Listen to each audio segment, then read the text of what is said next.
Abu Hamid al-Ghazali said, don't marry 5 types of women. 5 types of women, don't marry them. And the opposite is true. The first one is Annana, a woman who is a what? Annana. The second one he said, Hannana. The third one he said is Haddaqa. The third he said it's, I said the third, right? The fourth. The fourth one he said Barraqa. And the fifth one he said Shaddaqa. Stay away from a woman who has those 5. The first one is Annana, is a woman who is kathiratul anini wa shakwa. She complains all the time. Every day she's complaining, she's got something to complain about. Everything you do for her, she's still complaining. But you could have done this.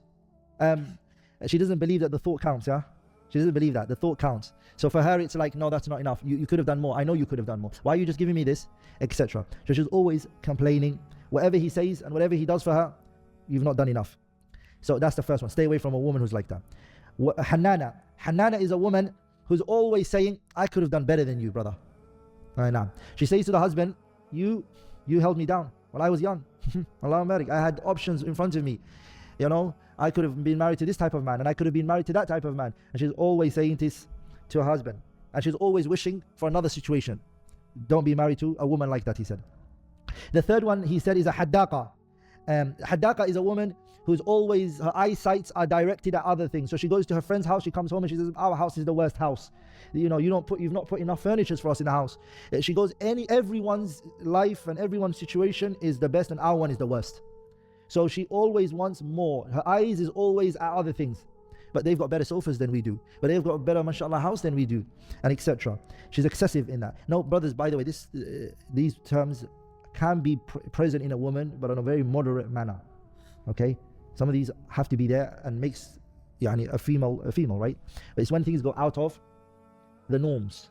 Okay? It's when it goes out of the norms and the hudud. The fourth one is al-barraqa. Al-barraqa is a woman who's preoccupied with her looks. She doesn't care about the children. She doesn't care about even the house and cleanliness of the house. And she does not care in any way, shape or form about her husband. All day she's on that makeup, smacking it against her face. She's dressing up for herself. And at night time she's just taking off her makeup.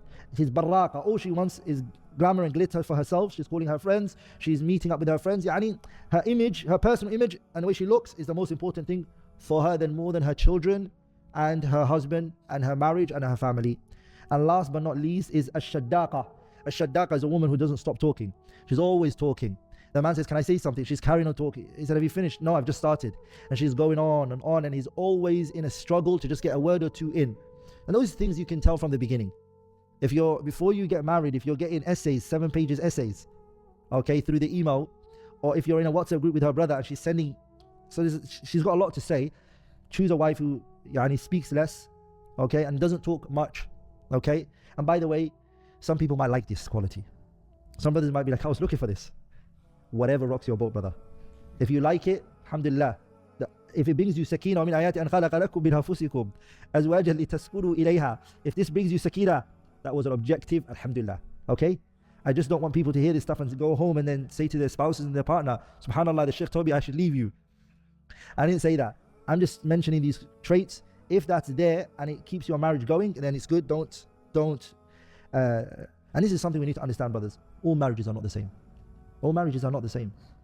And to think that the way that your marriage works is the way that somebody else's marriage is going to work, or somebody else's marriage is going to work, is a wrong and flawed argument. Certain people like certain things for themselves, and in Islam there is that what? Wus'i. There's that opening. Okay, brothers.